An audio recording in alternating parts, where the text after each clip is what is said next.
Apa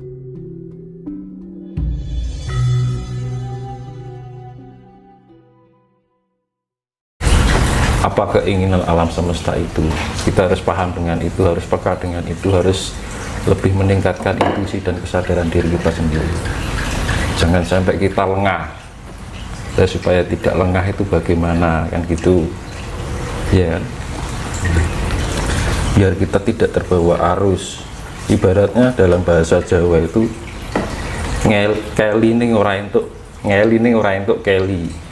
Kudu ngetokne banyu purwita sari suci kang iline munggah, kan gitu. Jadi jangan sampai kita terbawa arus, karena perputaran cakra alam semesta itu ibaratnya itu energinya lagi kencang-kencangnya. Karena kalau dari apa yang saya rasakan kan akan ada transisi perpindahan zaman, dan setiap zaman dahulu sampai sekarang itu transisi selalu ada, dan setiap perpindahan zaman itu selalu diakhiri dengan bencana yang maha dahsyat. Nah, itulah yang saya bagikan untuk teman-teman semua, untuk saudara-saudara kita semua. Jadi intinya itu biar kita itu bisa menjadi orang yang merdeka, ya. Kalau kita udah jadi bisa orang yang merdeka kan enak gitu loh. Jadi tujuannya ini kan ya namanya, ini bukan suatu ramalan ya, tapi suatu kepekaan rasa. Kalau orang Jawa dahulu itu ada sesuatu yang akan terjadi itu ada feeling gitu ya. Jadi kita harus peka dengan itu, jangan sampai kita lengah, dan kita harus di dalam kehidupan sehari-hari itu harus tetap jeli dengan sikap dan perilaku kita, perbuatan kita, ucapan kita, rasa kita, pikiran kita.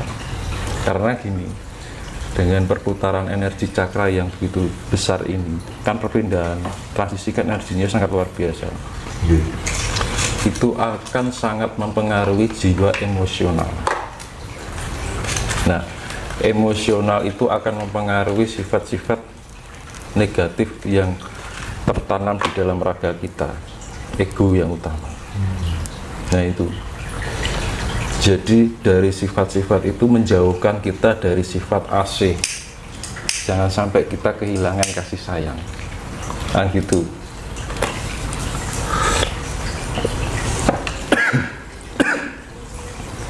Keselak. Terus kita intinya patokannya siji, kasih sayang. Ketika kita emosional keluar, kita ingat lagi kudu duwe sifat welas asih, asah asih masuk. Nah, jadi gini, dengan adanya perputaran energi ini, itu nanti banyak orang yang saling menyalahkan, saling berebut kebenaran. Nah, yang paling bahayakan seperti itu. Nah, ketika kita berbuat sedemikian rupa yang merasa benar, merasa pintar, kita akan kehilangan sifat kerendahan hati.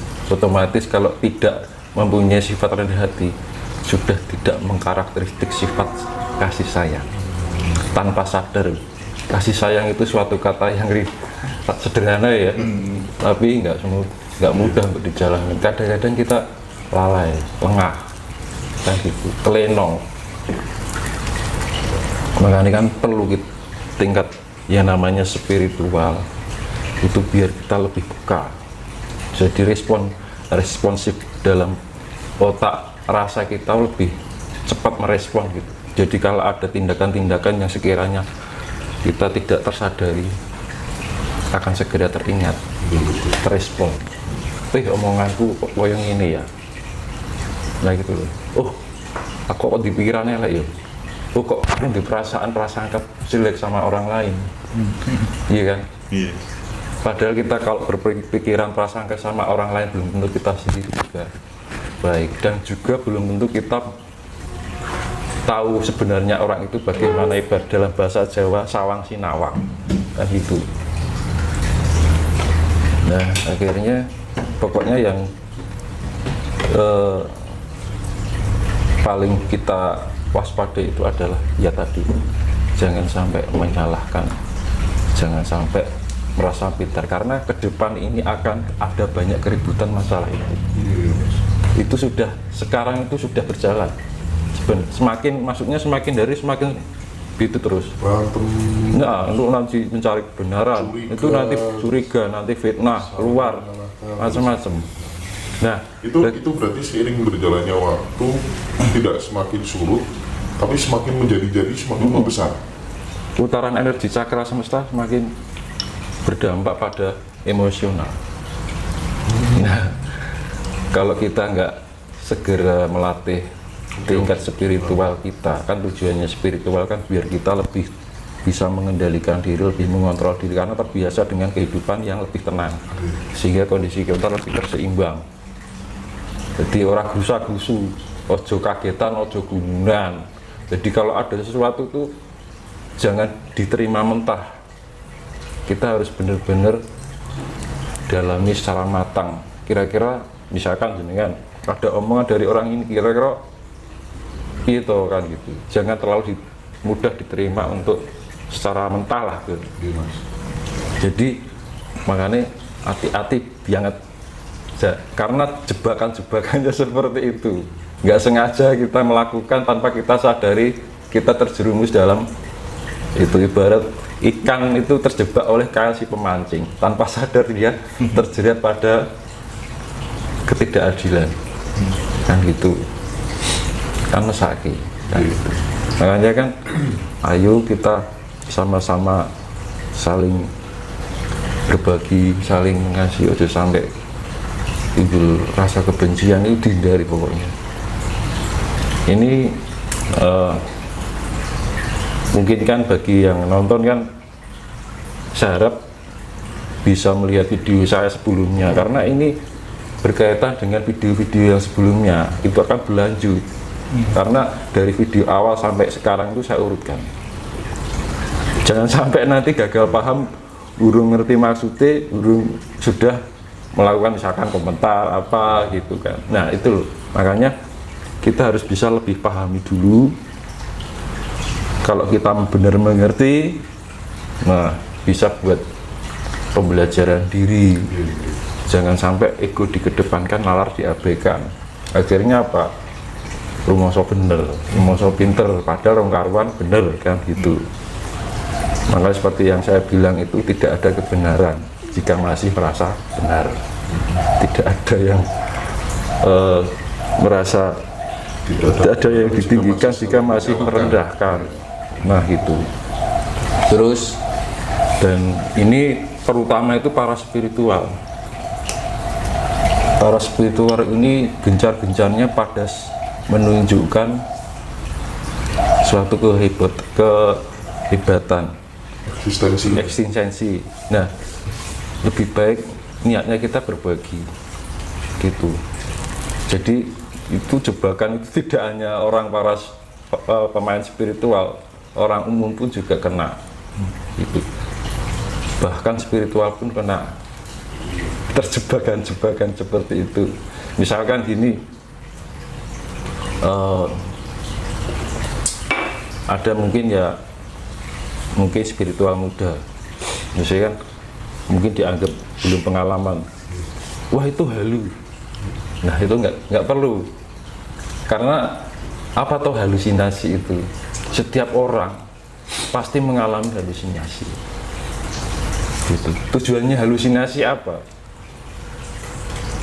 Untuk mencapai kesejatian itu, semua orang pasti melewati halusinasi, mengalami fase itu ya. Iya. Benar. Dan orang yang sudah pintar pun belum tentu dia tidak terbawa halu. Nah gitu loh.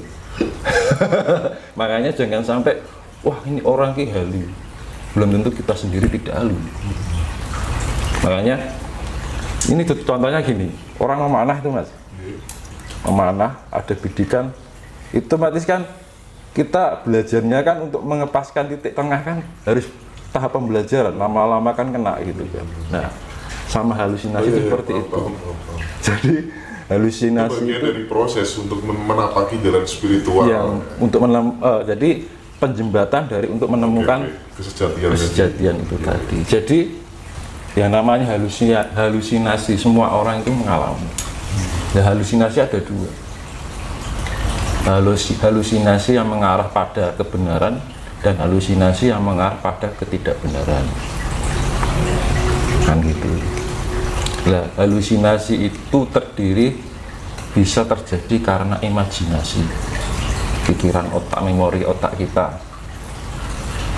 Jadi gitu.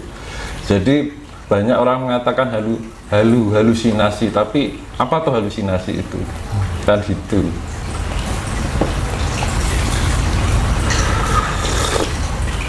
Jadi setiap orang pasti mengalami yang namanya halusinasi. Jadi kalau kita melihat orang seperti itu, action yang kita lakukan adalah kita mengarahkan, misalkan bagi yang sudah tahu ya, misalkan contohnya gini, Mas, kayak orang latihan panas itu kan, ini caranya begini loh biar pas. Nah gitu, sifatnya jangan disalahkan atau direndahkan. Nah, jebakan-jebakan yang seperti itulah yang akan menjauhkan kita dari sifat welas asih.